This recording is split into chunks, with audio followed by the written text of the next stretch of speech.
This is Mr. Hannon. Welcome to What the Format. Today I want to do an example of domain and range from a graph.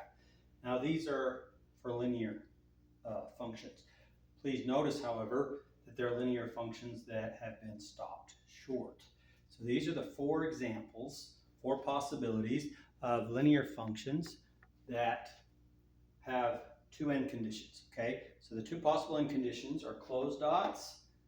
So you can have a closed dot on either end. You can have a closed open, open closed, or open open. Now notice I didn't put any arrows on these. So there are some of these that will have one closed end or open end and an arrow on the other end. That obviously is going to change your domain and range. But for this video, I wanted to do just the closed conditions. So the way it works is if you have a closed condition, you're going to either use less than or equal to or greater than or equal to. Open condition is just less than or greater than. There is no line under the inequality for an open. Now, domain goes from left to right. Range goes from down to up. Okay, so if I'm doing this one, do the domain first. I'm starting at -4. Then I look, okay, closed dot makes that less than or equal to. Now, when you're doing the domain like this, in this particular case, when you're starting on the left and going to the right, you will always use the less than symbols. You won't need to use these, okay?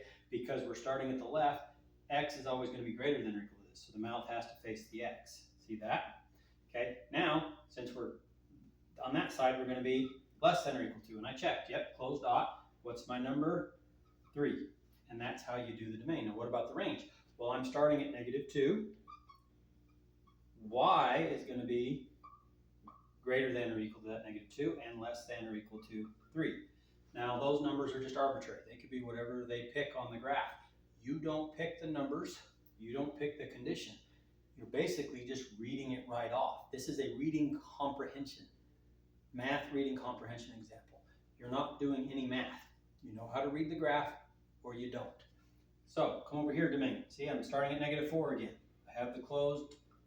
Okay, moving left to right, I'm going to stop at 3. But this time, no line because it's open. Now the range is going to be a little different. It's going to start at -3, also less than or equal to because it still uses that closed dot. But now the 2 is on the open dot. Now please notice for the domain I'm using x, the range I'm using y. Don't mix that up. That'll get you in big trouble. You'll miss all your domain and ranges on a test. Big problem there. Therefore, those questions, you miss 4 of them compared to getting 4 right. It's a huge difference in your score. Okay, and over here, look, we have the open dot on this end. So I'm starting at -4 again. But this time I use just the less than symbol. Less than or equal to because it's closed dot, and there's my 3. Now here, for the range, I'm starting at -4. Again, open dot, just the less than. I'm going to use my y and go less than or equal to 4. Please notice again, I'm only using the less than. That's what happens when your value's in between. See, because it's greater than this number, so the mouth has to face the variable, which means coming this way, it's a less than sign, so the mouth faces the variable. On this side, the point needs to face it. So again, it's a less than. Very curious thing, but that's the way it works. If you can remember that, that makes your life a lot easier. Now you just have to remember, is it less than or equal to or less than, depending on the closed dot or the open dot. And then you just match the numbers they give you. They give you those numbers. So over here, what do I have? Okay, so the domain, where am I starting at? -3 this time. Open dot to 3, just like that. What's my range? Well, see, I'm starting at -3. Again, it's an open dot, going to y, and it's an open dot. Happen to be the same numbers. Is it always that way? No, but it can be. You don't decide, you just read them right off the graph. This is how you find the domain and range from a graph of a linear function that has been cut off on both ends. Okay, now if we had an arrow, that would change what we would do. Maybe why don't you try those? Look up some of those and see if you can try those.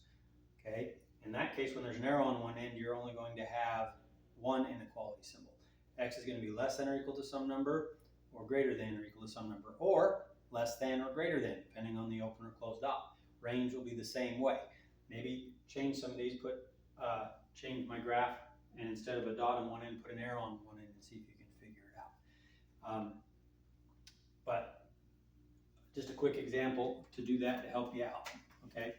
So if I were to put arrow on this end, okay, See, now my domain for this, dx is what?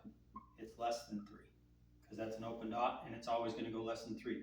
And then my range, y is going to be less than 2. Why? Because I'm coming from 2 down. Okay, so now if I put the dot on this end and the arrow on this end, that would just, the x and y would be the same, but it would change your condition to be greater than now, and then you would use this number on this end, these numbers on this end to match your condition. But that, hopefully you see that little adjustment compared to the others. Maybe you can start to make sense of it. But these are often on tests because the domain and range of a regular linear function, the one with arrows on both ends, or the equation, is always all real numbers for both. The only way they can have a domain or range change is if they modify the graph like this. Hopefully this example has helped you see what they're doing and that you have a better grasp of domain and range from a graph. And of course there's other equations. So they'll do this for a quadratic, they can do it for an exponential. And then you just kind of have to try to see if you can figure out what they're doing. And if you practice enough, and once it starts to make sense, it's pretty easy. But if you don't practice and don't pay attention, they can trip you up pretty good. Anyway, this has been Mr. Hanna with What the Format. Thank you for watching. Happy mathing.